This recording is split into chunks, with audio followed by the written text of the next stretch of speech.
Majelis Perpustaka dan Informasi Muhammadiyah Kota Pontianak mempersembahkan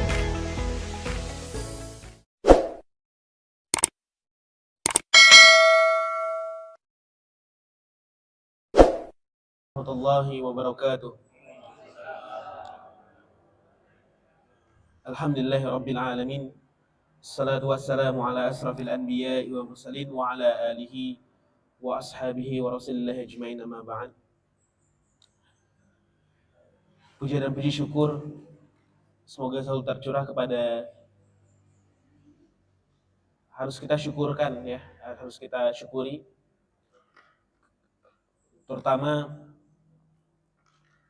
atas nikmat iman dan nikmat Islam yang Allah berikan kepada kita.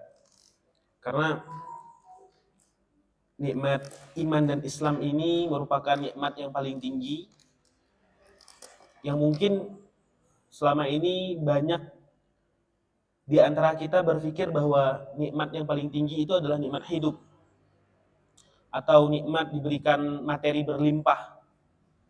Padahal sejatinya nikmat Islam itulah nikmat yang paling tinggi, karena tidak semua manusia, bahkan di antara miliaran manusia, hanya beberapa saja gitu, beberapa persentase yang diberikan nikmat Islam ini.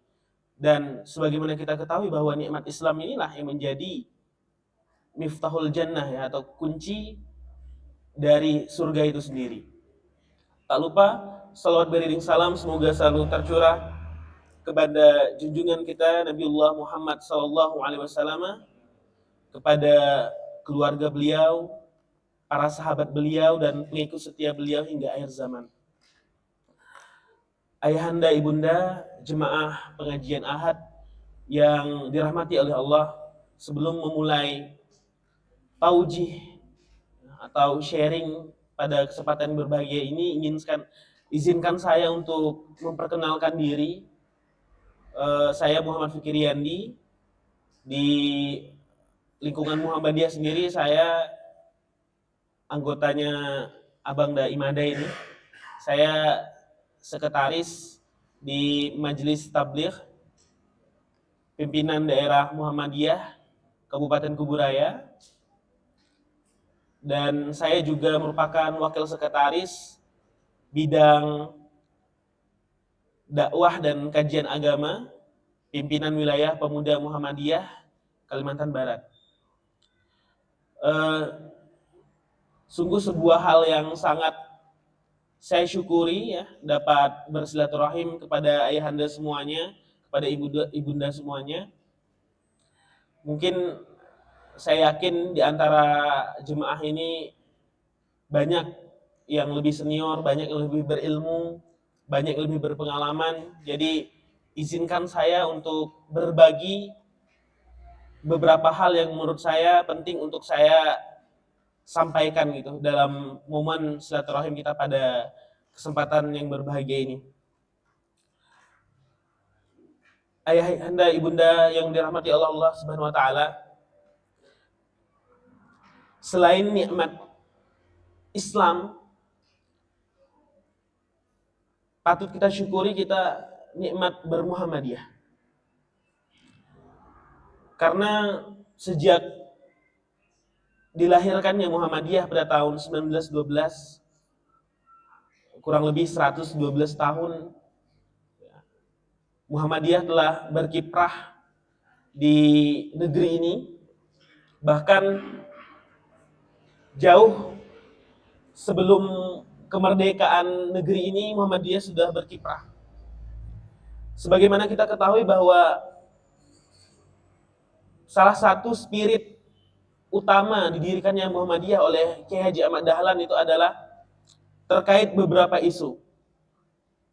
Dan yang paling mencolok itu ada dua isu, yaitu pertama isu bagaimana Muhammadiyah dengan teologi al-ma'unnya begitu sangat dalam memahami, memberikan kepedulian kepada saudara-saudara kita dari kelompok marginal, khususnya orang-orang fakir miskin dan anak yatim. Dan banyak juga yang lupa bahwa Muhammadiyah itu merupakan organisasi yang sangat eksis dalam menangkal dan menghadapi program-program misionaris dan kristenisasi waktu itu sedang gencar-gencarnya di Yogyakarta, Jawa. Kita tahu bahwa Jogja itu merupakan pusat kristenisasi di Pulau Jawa. Kalau kita misalnya ambil salah satu kelompok di dalam eh, aliran atau kelompok di dalam Nasrani, maka kita sebutlah misalnya Katolik. Saudara-saudara kita di Katolik itu kan, kalau kita bicara tentang data, maka penduduk di Indonesia dengan populasi Katolik terbesar itu adalah di NTT. Dan nomor 2-nya itu adalah Kalimantan Barat. Seperti yang sering saya utarakan dalam kajian-kajian saya, Kalimantan Barat ini menjadi unik sekaligus menjadi tantangan tersendiri. Biasanya satu wilayah provinsi itu idealnya itu hanya punya satu, apa yang dibilang misalnya keuskupan agung yang langsung bertanggung jawab dengan tahta suci di Vatikan dengan Paus. Misalnya di Provinsi Jawa Tengah ada Keuskupan Agung Semarang.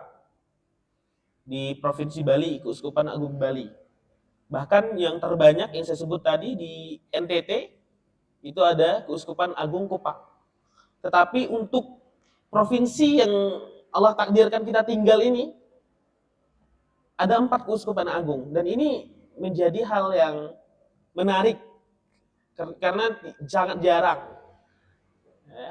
Dan dalam sebuah provinsi ada 4. Pertama yaitu Keuskupan Agung Pontianak, Keuskupan Agung Sanggau, Keuskupan Agung Sintang, dan Keuskupan Agung Ketapang. Mengapa saya penting untuk menyampaikan ini? Kadang kita lupa. Selama ini kita terlalu fokus bermuhammadiyah hanya dalam aspek sosial keumatan. Khususnya dalam hal, ya tadi, teologi al-ma'un. Padahal kalau kita mau baca sejarah, mau kita renungi kembali bahwa salah satu fungsi dan harapan cita-cita Kiai Haji Ahmad Dahlan dalam mendirikan Muhammadiyah adalah bagaimana Muhammadiyah juga dapat berkiprah di sebuah daerah, di sebuah bangsa, juga dapat memperhatikan ya aspek-aspek penyelamatan akidah saudara-saudara kita. Maka saya ingin mengawali membuka kajian ini adalah untuk mari kita mengevaluasi gerakan kita, dakwah kita, agar yang mungkin selama ini sudah berjalan program-program baik itu penguatan akidah maupun hal-hal yang sifatnya dapat menangkal kristenisasi, maka itu harus lebih dikuatkan lagi. Terlebih memang kita berada di sebuah daerah yang mana tantangan kristenisasi dan misionaris itu sangat kental. Dan salah satu organisasi yang sudah terbukti dapat menangkal itu adalah Muhammadiyah itu sendiri. Dan ini saya dapatkan diutarakan langsung oleh sahabat saya yang memang dia tinggal dan memang menjadi salah satu tokoh kristenisasi gitu atau Katolik di Provinsi Kalimantan Barat. Mereka mengatakan bahwa organisasi yang memang menjadi salah satu hal yang tantangan tersendiri bagi mereka adalah kehadiran Muhammadiyah itu sendiri. Karena ketika mereka bikin rumah sakit, Muhammadiyah ada rumah sakitnya juga. Mereka bikin kegiatan panti, Muhammadiyah ada panti juga. Jadi memang dari situ kita udah bisa ngelihat bahwa memang Kiai Haji Ahmad Dahlan memiliki strategi yang luar biasa gitu, yang udah ditanamkan sudah sejak lama, dan ini yang harus kita teruskan dan kembangkan agar kehadiran Muhammadiyah khususnya di Kalimantan Barat memang benar-benar mencerahkan gitu, memang benar-benar berkemajuan dalam dakwahnya gitu kan. Dan ini yang harus didukung sebetulnya oleh pimpinan di pusat. Karena apa? Karena kita punya tantangan tersendiri gitu di Kalimantan Barat yang tadi saya sebutkan itu. Itu yang pertama. Yang kedua, di momen kajian yang berbahagia ini, izinkan saya untuk mengingatkan kembali, baik bagi saya sendiri maupun kita semuanya, penting kita untuk selalu mengevaluasi niat kita, keikhlasan kita. Karena kita dalam beragama ini, dalam berislam, dalam bermasyarakat, penting kita untuk memperhatikan aspek keikhlasan. Karena keikhlasan inilah yang dapat membuat seseorang istiqomah maupun tidak. Keikhlasan inilah yang dapat membuat seseorang itu dapat konsisten atau tidak. Oleh sebab itu, Imam An-Nawawi rahimahullah ta'ala dalam kitab Hadis Arba'in, kita tahu bahwa Hadis Arba'in itu kumpulan, sebuah kitab yang berisi kumpulan 40-an hadis yang dipilih dari ratusan ribu hadis yang sahih.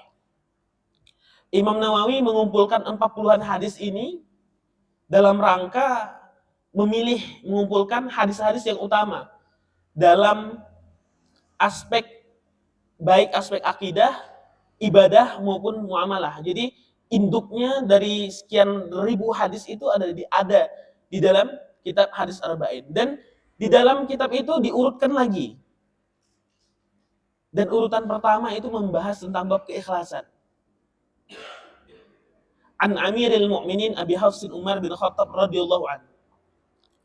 Dari Amiril Mu'minin, bapaknya singa, Umar bin Khattab radhiyallahu anhu. Semoga Allah meridhoinya. Sami'tu Rasulullah sallallahu alaihi wasallam yaqul. Aku pernah mendengar Rasulullah sallallahu alaihi wasallam bersabda, "Innamal a'malu binniyat wa innamal likulli imri'in ma nawa." Amal itu tergantung dari niatnya. Dan seseorang itu tergantung dari apa yang diniatkannya. Innamal a'malu binniyat wa innamal likulli imri'in ma nawa. Faman kanat hijratuhu ila Allah wa rasulih fa hijratuhu ila Allah wa rasulih. Barang siapa yang hijrahnya karena Allah dan Rasulnya, maka hijrahnya karena Allah dan Rasulnya. Wa man kanat hijratuhu lidunya wa yusibuha aw imra'atin yankihuha fa hijratuhu ila ma hajara ilaih. Dan barang siapa yang hijrahnya karena dunia, karena isi dunia, dan karena wanita yang ingin dinikahinya, maka hijrahnya karena itu. Jadi bayangkan, dari ribuan hadis dipilih 40-an. Sudahlah dipilih, dikumpulkan 40-an hadis yang utama, diurutkan pula. Dan urutan pertamanya itu adalah terkait keikhlasan. Dan ini pengurutan itu bukan hal yang main-main, atau serampangan, atau sembarangan, atau sesuka hati. Karena sebagaimana kita ketahui bahwa yang membedakan antara aktivitas seseorang, dikatakan aktivitas biasa dengan ibadah, itu adalah salah satunya adalah keikhlasan. Jadi syarat ibadah itu kan sebagaimana yang kita ketahui pada umumnya ada dua.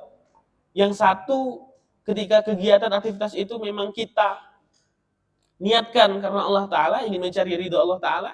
Dan yang kedua adalah sesuai dengan tuntunan Rasulullah SAW. Banyak saudara-saudara kita yang terkena fitnah, yang akhirnya tidak konsisten dalam berislam, tidak konsisten dalam dakwah, karena diuji keikhlasannya. Kalau kita mau renungi bersama, ayah bunda semuanya, mengapa Muhammadiyah itu bisa besar hingga kini? Mengapa Muhammadiyah itu bisa begitu eksis? Begitu banyak tantangan Muhammadiyah sejak dilahirkan. Kita tahu bahwa Muhammadiyah itu lahir bukan di era kemerdekaan, apalagi reformasi. Itu mungkin sudah dakwahnya sudah dalam proses mengembangkan saja. Tetapi awal berdirinya Muhammadiyah itu masih di dalam keadaan negeri ini masih dijajah oleh kolonialisme. Pernahkah kita bertanya, apa yang membuat Muhammadiyah itu bisa begitu besar? Bisa begitu ditakuti oleh kelompok-kelompok yang saya katakan di awal. Dan bagaimana kiprah Muhammadiyah ini begitu sangat kentara. Dan memang hingga akhirnya Muhammadiyah dapat melakukan gerakan dakwah secara internasional gitu kan, secara antar bangsa. Tidak lain dan tidak bukan adalah kalau kita selain memang keuletan, kegigihan para kader Muhammadiyah, warga persyarikatan, maka penting juga kita dapat merenungi, mempelajari bagaimana keikhlasan Kiai Haji Ahmad Dahlan dalam mendirikan organisasi ini, dalam mendirikan gerakan dakwah ini. Karena saya yakin yang membuat seseorang itu dapat konsisten di atas gerakan dakwah, di atas Islam, bagaimanapun ujiannya, maka bahan bakarnya itu yang menjadi lem di kakinya untuk tetap berdiri tegak itu adalah keikhlasan. Karena kita tahu bahwa banyak pengurus Muhammadiyah, bahkan mungkin hampir seluruhnya tidak digaji misalnya. Padahal di pimpinan daerah, di pimpinan wilayah banyak yang mengurus amal-amal usaha. Dan kita lihat juga bagaimana Muhammadiyah dengan luar biasa banyaknya asetnya, tetapi para kadernya itu dapat begitu menjaga organisasi ini. Saya tidak lain dan tidak bukan itu adalah keikhlasan, dan maka penting kita untuk selalu mengevaluasi niat kita. Penting bagi kita untuk selalu mengingat-ingat terkait keikhlasan kita, baik di dalam kehidupan ini maupun dalam berorganisasi. Dan kalau kita berbicara tentang keikhlasan, kita berbicara tentang niat, maka sebagai sebuah unsur pokok di dalam aktivitas ibadah, maka ini juga penuh dengan tantangan dan ujian. Kita tahu bahwa keikhlasan ini fitnahnya itu ada dalam 3 aspek. Dalam ketika kita sebelum melakukan amal soleh itu, ketika sedang berproses dalam amal soleh itu, dan bahkan kita diuji setelah melakukan amal soleh. Artinya apa? Memang penting untuk menjaga keikhlasan ini. Keikhlasan ini juga punya kaitan erat dengan kesabaran. Orang tak akan mampu bersabar, Bapak Ibu, kalau dia tidak bisa ikhlas. Jadi kalau kita melihat bahwa banyak orang-orang yang dapat bersabar di dalam hidupnya, bagaimanapun ujian dalam hidupnya dapat bisa konsisten gitu.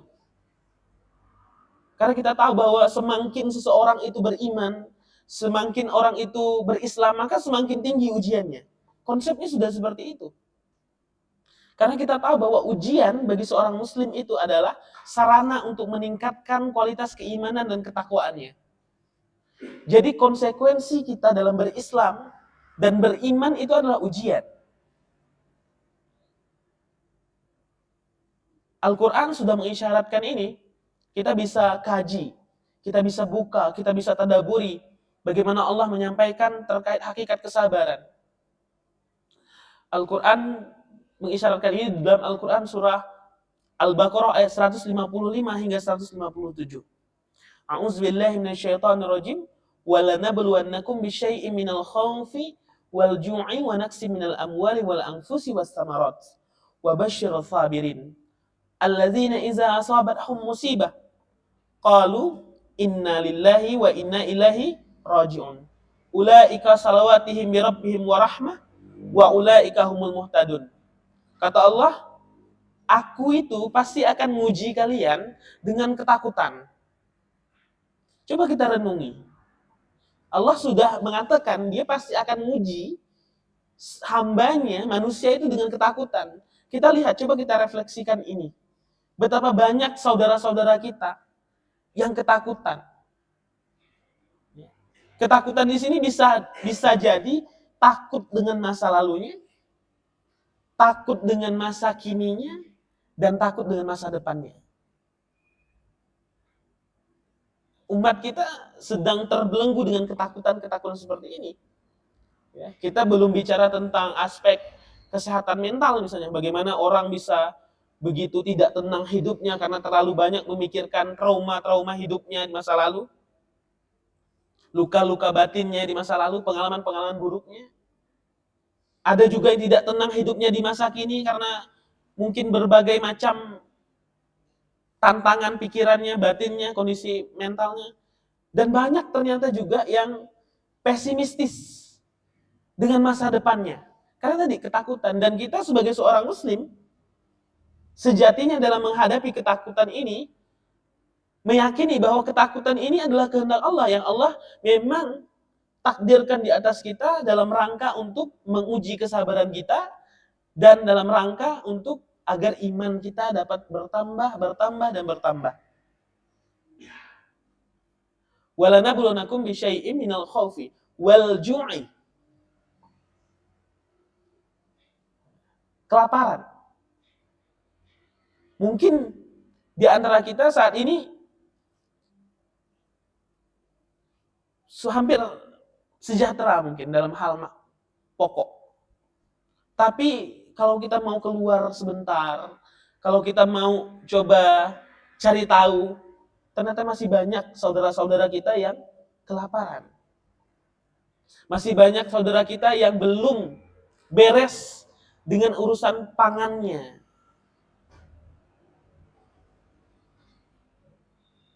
Kita lihat misalnya, contoh bahwa tingkat kemiskinan misalnya di Kalimantan Barat ini masih tinggi Bapak Ibu. Saya punya komunitas namanya Lingkar Yatim Katulistiwa. Jadi itu memang fokus dalam kebutuhan dasar dan pengembangan literasi adik-adik yatim duafa. Itu kita sudah fokus sekarang ke rumah-rumah duafa. Itu banyak Bapak Ibu. Banyak saudara-saudara kita yang masih kelaparan. Yang mungkin cadangan berasnya itu hanya sekilo 2 kilo, dan itu masih ada. Kadang kita ini terlalu ngerasa nyaman dan empatinya diuji karena kita ngukur keadaan masyarakat dengan ukuran diri kita dan keluarga kita. Kita lihat di rumah kita, beras kita masih penuh. Kita gajian tiap bulannya. Banyak sumber daya yang bisa kita manfaatkan. Karena kita ngukurnya di kondisi kita dan keluarga kita. Tapi coba kita sekali-sekali untuk keluar, untuk mencari tahu. Apakah orang-orang di sekitar kita itu ada yang kelaparan? Dan ini masih ada. Dan ini memang kalau seorang muslim diuji dengan kelaparan, ini bagian dari ujian Allah untuk melihat kejujurannya, apakah dia mampu bersabar atau tidak. Kita tidak berbicara, kita belum berbicara tentang saudara-saudara kita misalnya di Palestina, di Rohingya, di Sudan yang sedang konflik, di Yaman. Ketika ada perperangan, ketika ada konflik, maka kelaparan itu pasti ada. Itu sedang terjadi Bapak Ibu. Apa yang kita utarakan, kita bicarakan terkait kelaparan itu benar-benar ada gitu. Jadi jangan, untuk menumbuhkan empati itu jangan ngukurnya dari kondisi kita dan keluarga kita. Kurang bijaksana. Tapi sekali-sekali kita harus keluar, kita ngelihat. Wa naqsi minal amwali was samarat. Kekurangan harta dan buah-buahan. Jadi kekurangan materi itu ujian dari Allah juga. Kehendak Allah juga. Kita lihat betapa banyak masyarakat kita yang tidak mampu berqanaah dalam hidupnya. Sekarang ada penyakit baru namanya hedonisme. Bagaimana orang itu berlomba-lomba, bukan berlomba-lomba dalam kebaikan, bukan berlomba-lomba dalam berfastabiqul khairat, tapi berlomba-lomba untuk menunjukkan eksistensi dirinya dalam hal materi dan kekayaan. Ini kalau kita mau tadaburi, kita telusuri, ini faktor dari media sosial juga, IG, Facebook, TikTok. Bagaimana para influencer, para artis, para public figure, ya, yang didukung oleh kapitalisme yang berusaha untuk menampakkan keberhasilannya, kesuksesannya, sehingga saudara-saudara kita yang tidak siap imannya, yang tidak siap ketakwaannya, tidak siap kepribadiannya, teracuni dan akhirnya rapuh.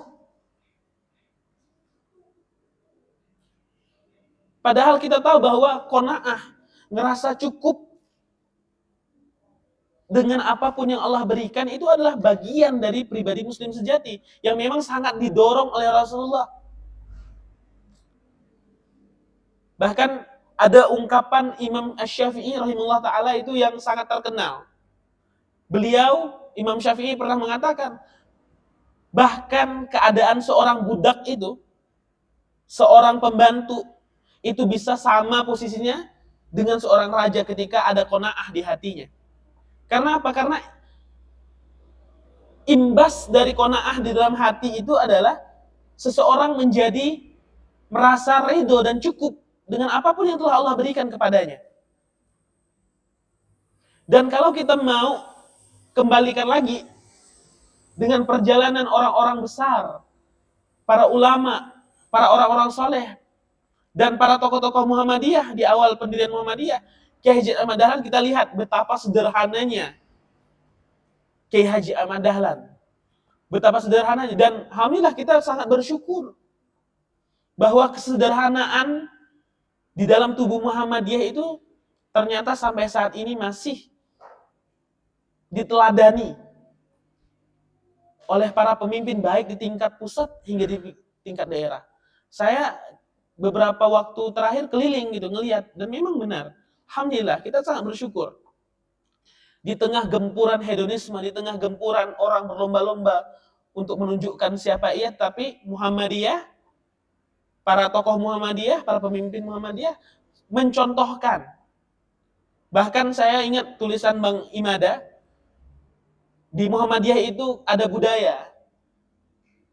Kalau dia menampakkan kemewahannya malah malu gitu dalam Muhammadiyah. Jadi memang kita sangat bersyukur bahwa organisasi ini tidak hanya organisasi teori. Bukan hanya organisasi yang omon-omon.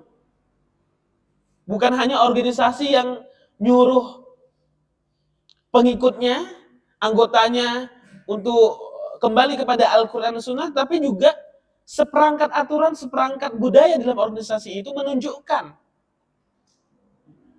benar-benar mencerminkan Islam yang sejati. Ini yang kita harus syukuri. Wa basyir sabirin, dan sampaikan kabar gembira kepada mereka yang mau bersabar. Allazina iza asabathum musibah qalu inna lillahi wa inna ilaihi raji'un.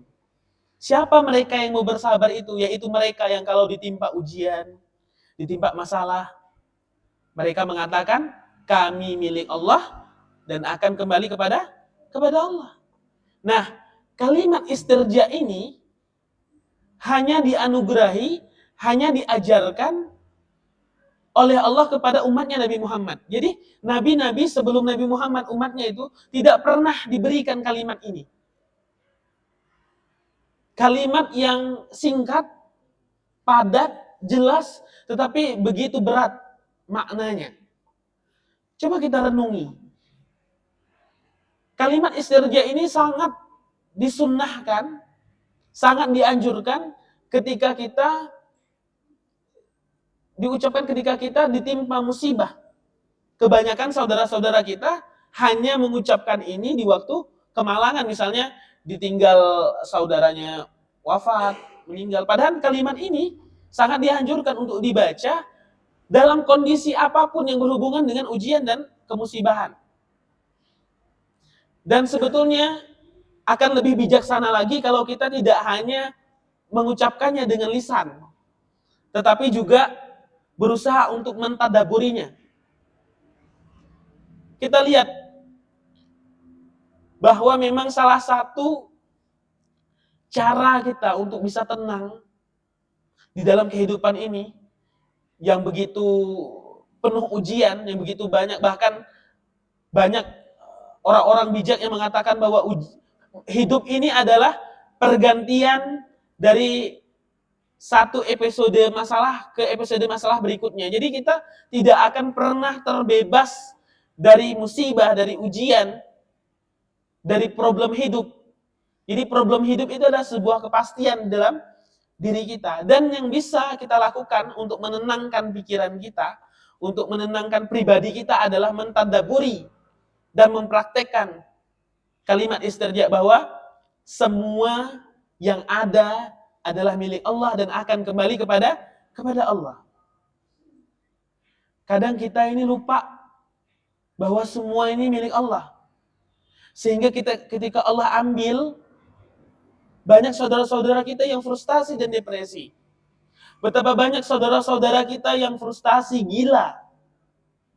Karena angan-angannya, cita-citanya tak tercapai. Mohon maaf, banyak saudara-saudara kita yang mencalonkan misalnya di legislatif. Itu kejadian bukan beberapa tahun yang lalu. Tahun ini juga masih ada. Betapa banyak misalnya saudara-saudara kita yang ditinggal pergi oleh orang tuanya, oleh anaknya, oleh kekasihnya, oleh orang-orang yang mungkin selama ini menjadi panutannya, teladannya. Betapa banyak saudara-saudara kita yang tidak siap dengan hal itu.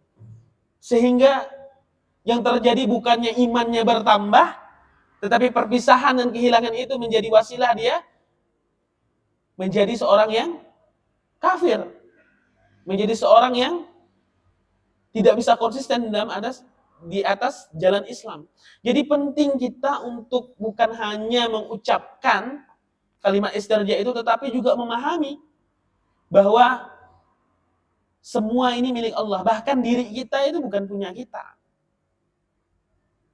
Tidak ada yang kita benar-benar miliki. Melepaskan kepemilikan menjadi hal yang sangat penting. Karena dengan kita memahami dan mempraktekkan hal ini, maka insya Allah kita dapat selalu terjaga keikhlasan dan kesabarannya. Karena kita tahu bahwa semua ini punya Allah. Tidak ada yang benar-benar abadi. Semuanya fana. Kecuali Allah itu sendiri. Terus apa manfaatnya ketika kita mau bersabar? Ulaika salawatihim birabbihim warahmah wa ulaika humul muhtadun. Mereka itu yang akan diberikan keselamatan, rahmat, dan petunjuk dari Allah Subhanahu wa taala. Jadi bersabar itu manfaatnya besar, Bapak Ibu. Ketika kita melakukan kesabaran, satu hal, Allah langsung beri kita 3 hal. Rahmat, keselamatan, dan petunjuk. Makanya banyak ayat di Al-Quran itu menyandingkan pertolongan Allah itu dengan sabar dan sholat. Karena memang tanpa kita bersabar, tanpa kita beribadah, maka kita akan sulit untuk menjalani hidup yang penuh ujian ini. Hidup yang penuh masalah ini. Jadi dalam kesempatan yang berbahagia ini saya ingin mengajak ayah bunda semua, mari kita mengevaluasi keikhlasan kita, kesabaran kita, keqonaahan kita. Jangan sampai kita terbelenggu oleh dunia yang sementara ini. Jangan sampai kita terbelenggu dengan hedonisme. Jangan sampai kita terlalu silau dengan tipuan dunia. Bukankah di Al-Quran ini Allah sudah mengatakan bahwa Allah menciptakan dunia ini ibarat hanya main-main saja, permainan saja. Jadi jangan terlalu serius. Serius dalam ibadah itu yang dianjurkan, tetapi serius dalam hal-hal yang sifatnya duniawiyah. Serius yang sifatnya menjauhkan kita dari agama, itu yang harus kita tinggalkan, karena itu akan menjadi beban kita nanti. Terakhir Bapak Ibu, saya ingin sharing terkait tantangan dakwah kita di Kalimantan Barat. Khususnya apa yang bisa dilakukan oleh Muhammadiyah dan Aisyah. Saya mendirikan sebuah komunitas yang saya beri nama Komunitas Sayang Jiwa dan Otak. Jadi komunitas Sayang Jiwa dan Otak ini komunitas yang bergerak dalam ikhtiar mengedukasi dan mensosialisasikan terkait 3 isu utama. Pertama itu terkait bahaya adiksi pornografi, yang kedua terkait bahaya adiksi narkotika, dan ketiga isu LGBTQ+ atau penyimpangan orientasi seksual. Kenapa penting untuk membahas 3 isu ini? Karena memang fitnahnya ini udah luar biasa Bapak Ibu. Kalau kita berbicara dari yang paling akhir tadi, LGBT misalnya. Kita tahu bahwa dari data Kemenkes, orang-orang dengan HIV/AIDS atau ODHA itu sebagian besar adalah mereka yang juga mengalami disorientasi seksual menyimpang atau LGBT. Mungkin di angka hampir di atas 50%. Jadi orang-orang yang kena HIV itu orang-orang yang, mohon maaf, yang homoseksual, yang menyimpang dalam hal seksualitas. Kami dapat data di kota Singkawang saja itu, jadi ada namanya kartu merah Bapak Ibu. Kartu merah itu adalah kartu yang dipegang oleh ODHA dalam menebus obat ARV. Jadi obat ARV itu obat untuk orang-orang dengan HIV/AIDS. Jadi mereka wajib bawa kartu merah itu ditebus ke puskesmas untuk ngambil obat itu. Dan obat itu memang gratis.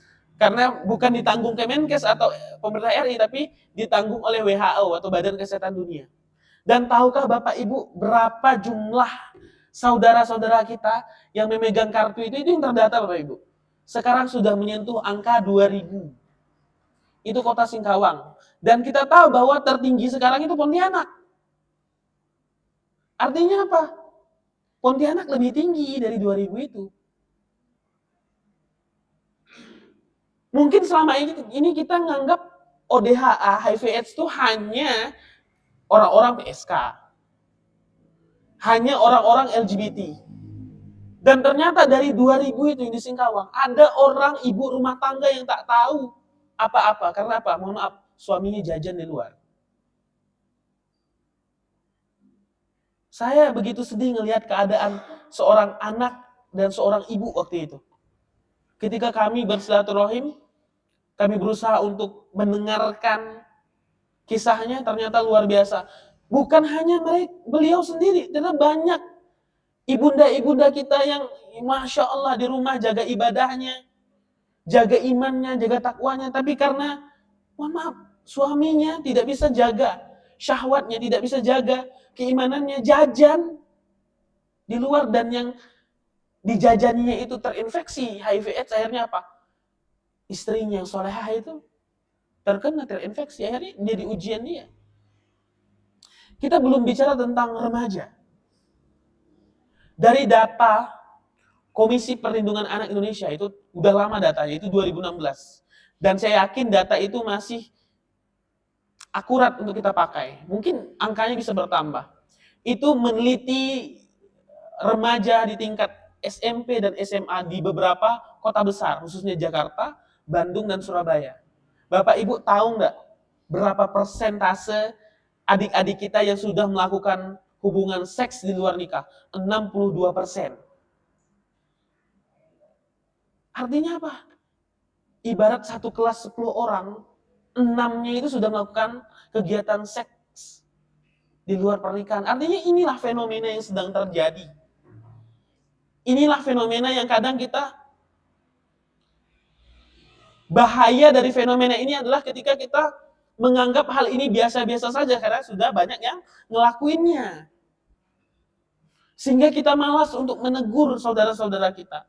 Sehingga kita malas untuk menasihati saudara-saudara kita karena kita ngerasa bahwa, contoh misalnya kalau kita berhubungan dengan remaja, misal budaya pacaran misalnya. Kita nganggap, yaudah. Bahkan yang saya heran, banyak orang tua yang khawatir kalau anaknya tak pacaran. Akhirnya, misalnya anaknya cewek, ayo kak, mana pacar kamu nggak ada kau bawa di rumah gitu misalnya. Ini penyakit, ini hal yang gawat menurut saya. Itu terkait LGBT, artinya tingkat LGBT itu tinggi.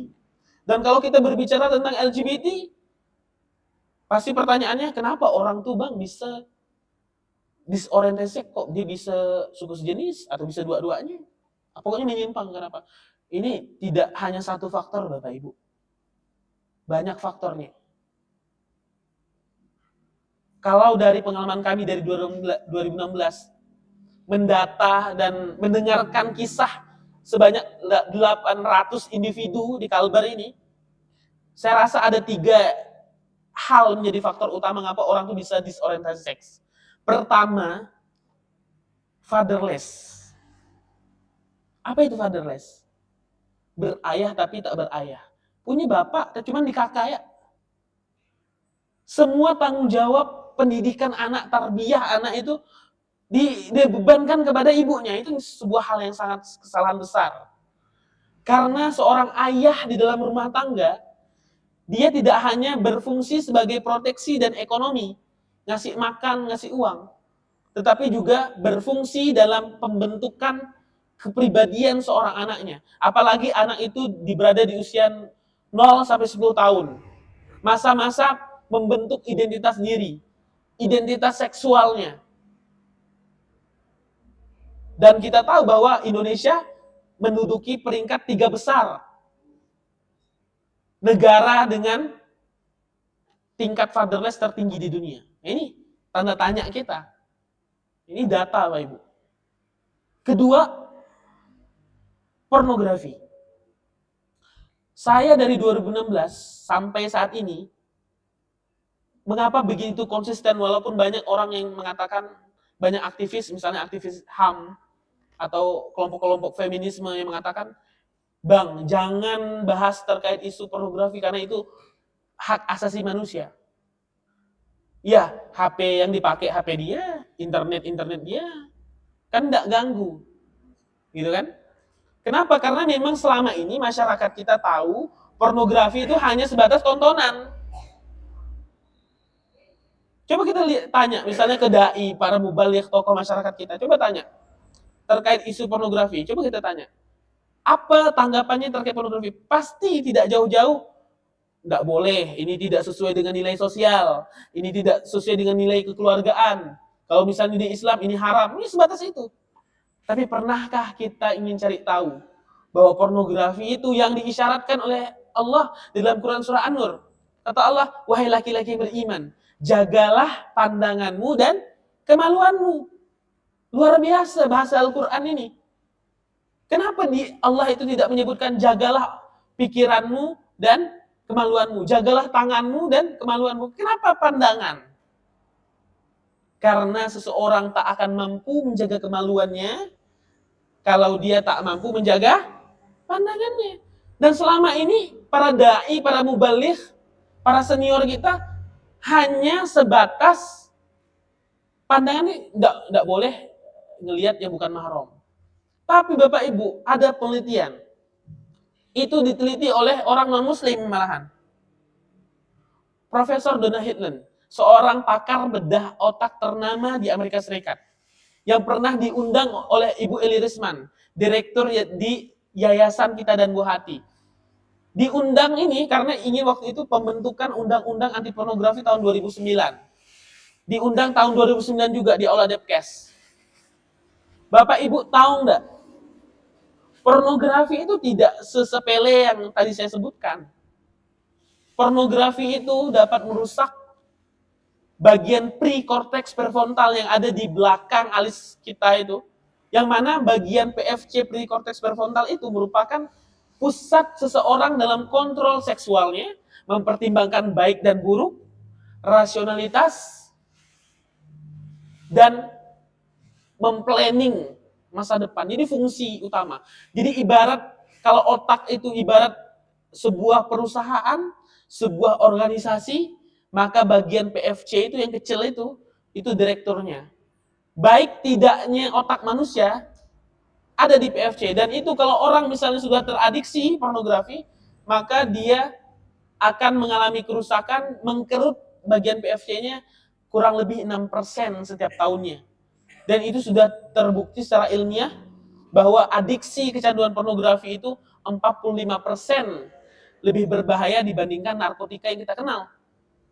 Sabu, ganja, heroin. Karena apa Bapak Ibu? Karena efek kimiawi di otaknya mirip. Misalnya heroin atau ganja, menggunakannya harus oral melalui mulut. Dan orang perlu effort yang luar biasa. Harus pakai duit, harus jual ini, jual itu. Kita lihat banyak orang kriminal yang berhubungan dengan narkotika sampai jual tabung gas nama. Tapi itu narkotika yang mungkin selama ini udah ada badannya. Pemerintah juga membiayakan itu. Ada dibentuk apa? Badan Narkotika Nasional, dibiayai dari APBN. Akhirnya banyak orang-orang profesional sosialisasi segala macam. Tapi tahukah Bapak Ibu bahwa pornografi selain 45% lebih berbahaya, efek kerusakannya sama. Makanya pornografi ini Bapak Ibu, bolehlah kita menyebutnya sebagai narkolema. Apa itu narkolema? Narkoba lewat mata. Karena efeknya sama. Bapak Ibu bayangkan, efeknya sama tetapi aksesnya sangat mudah. Dan ini yang banyak adik-adik kita konsumsi. Makanya saya bilang, tidak sesimpel sederhana itu memandang pornografi. Karena gini, masyarakat kita ini kalau memandang sebuah masalah itu ibarat jerawat di pipi seorang gadis. Kalau dia masih satu kecil, tidak perhatiannya. Bisalah dia nutup pakai bedak tuh. Ya kan? Masih terlihat elok dan cantik. Tapi kalau sudah banyak jerawatnya, sudah besar jerawatnya, sudah benanah jerawatnya, pecah pula jadi bopeng pula, baru sibuk nutupnya. Itulah kondisi masyarakat kita dalam melihat isu ini. Masyarakat kita nanti baru kaget, kita ngelihat seorang, ada berita di Kuburaya, seorang bapak memperkosa anak kandungnya. Seorang kakek disambas di dusun Sepinggan Gelik, desa Sepinggan, kecamatan Separuh, memperkosa cucunya sendiri. Yang mana cucu itu dari anaknya yang dititipkan karena anaknya harus menjadi seorang TKI di Sarawak. Seorang guru memperkosa muridnya sendiri. Sudah S2 gurunya pula. Secara intelektual luar biasa cerdasnya. Tetapi kenapa dia tega melakukan itu kepada muridnya sendiri? Belum lagi kita ngelihat orang yang sama-sama pacaran. Udah. Kenapa Bapak Ibu? Karena otaknya udah rusak. Kita taunya udah hasilnya. Kita bingung ngapa orang ini tak ada otaknya. Benar, memang tak ada otaknya. Karena otaknya udah rusak Bapak Ibu oleh pornografi. Itu yang menjadi renungan kita. Dan saya berharap besar agar Muhammadiyah di Pontianak, di Kuburaya, di Kalimantan Barat pada umumnya dapat bisa serius dalam isu-isu seperti ini. Kita harus jaga anak-anak kita, jaga adik-adik kita, jaga saudara-saudara kita, agar jangan sampai ini menjadi sebuah bom waktu. Kenapa jadi bom waktu? Karena bayangkan yang menjadi pelaku itu, yang kejahatan kriminal seksual, bukankah dia yang menjadi konsumen pornografi yang sejak 10 tahun yang lalu, 5 tahun lalu, akhirnya mereka tidak bisa kontrol dirinya, dia akhirnya disorder, berpenyakit mental, akhirnya dia menjadi pelaku kejahatan. Kita kan baru ngahnya, baru seboknya, sampai wah, kalau semangat kau udah di medsos tuh, bilang caci maki tuh. Ini tak ada otaknya. Benar, memang tak ada otaknya. Karena apa yang dirusak bagian PFC? Kalau kita bicara otak, orang hutan pun ada otak Bapak Ibu. Mirip lagi sama kita otaknya. Tetapi Allah tak menganugerahkan PFC ini. Bayangkan, adalah ini fungsi paling mulia yang bedakan otak kita sama otak hewan. Kita rusak pula dengan pornografi. Dan ini Bapak Ibu, sudah dialami. Dan pemerintah belum menganggap serius. Kenapa saya bilang? Karena bayangkan, sudah diundang profesornya ke Allah Depkes, sudah dibentuk undang-undangnya, tetapi pemerintah belum fokus dalam isu ini. Karena apa? Karena kalau pemerintah menganggap ini sebuah masalah, tentu minimal dia bentuk apa gitu. Malah saya bingung orang, mohon maaf, BKKBN misalnya. Seboknya itu cuman nyebar kontrasepsi. Sibuknya itu cuma apa? Salam genre. 2 anak lebih baik. Dia nggak tahu. Yang penting itu adalah jangan kau sediakan kontrasepsi. Tapi bagaimana kau bisa menghasilkan masyarakat yang bisa nahan diri untuk tidak melakukan perbuatan itu. Anggaran beratus-ratus juta, bermiliar-miliaran hanya untuk sosialisasi kontrasepsi sama salam 2 jari, dalam arti 2 anak lebih baik. Coba sekali-sekali pahami. Makanya saya bilang, tokoh masyarakat kita, para pengampu kebijakan kita itu ibarat hanya ngelihat daun kering di pucuk. Padahal yang paling penting itu jangan fokus kepada daun kering di pucuk, tetapi lihat akarnya itu bisa sehat atau enggak. Jadi solusi itu yang efektif adalah melihat sumber masalahnya. Dan sampai sekarang Bapak Ibu enggak ada. Hanya komunitas, hanya yayasan, kalau nasional yayasan kita dan Bu Hati. Dan beberapa komunitas, yayasan peduli sahabat. Di Kalbar ada komunitas saya Jauh dan Otak. Hanya itu, pemerintah enggak ada. Karena pemerintah tidak menganggap ini sebuah masalah. Apa buktinya? Kalau pemerintah menganggap ini sebuah masalah, narkotika misalnya kayak nabza, kayak ganja, dibentuk Badan Narkotika Nasional. Kalau bencana alam wajar, masalah kan? Ada Badan Penanggulangan Bencana Nasional. Terorisme dianggap sebuah masalah, ada Badan Nasional Penanggulangan Terorisme. Pornografi ada enggak? Enggak ada. Dan luar biasa Bapak Ibu, untuk menyembuhkan saudara-saudara kita yang kecanduan nih, kalau di psikolog, paling enggak dia 14 sesi. Kalau dia tidak real sex. Kalau dia udah real sex, butuh waktu kurang lebih 3 tahun. Jadi, panjang perjalanan itu. Jadi, ayah bunda itulah yang mungkin sedikit sharing yang bisa saya sampaikan di pagi yang berbahagia ini. Tidak lain dan tidak bukan, saya ingin mengajak ayah bunda semuanya untuk tadi saya mengawali ini untuk mensyukuri nikmat iman, mensyukuri nikmat berorganisasi, berjam'iyah, di jam'iyah yang namanya Muhammadiyah. Saya selalu bilang, mohon maaf, saya beberapa hari yang lalu ke Nangatayab, ngisi kegiatan pimpinan cabang pemuda Muhammadiyah Kabupaten Ketapang. Itu udah fix itu tempatnya, tiba-tiba dipindah. Karena ada kelompok bilang, wah kegiatan Muhammadiyah nih. Ini kami pindah ke masjid lebih kecil. Tapi alhamdulillah, pesertanya ada perwakilan beberapa desa. Cuman Masya Allah, kenapa Muhammadiyah masih dihadapkan dengan stigma seperti itu? Padahal Muhammadiyah ini bukan aliran, bukan firqah. Ini organisasi. Dan ini kiprahnya sudah diakui gitu. Jadi sangat, makanya kalau ada saudara-saudara kita yang masih menganggap kita, maka penting kita untuk dakwahnya adalah dakwah bilhal. Kita tunjukkan akhlak kita.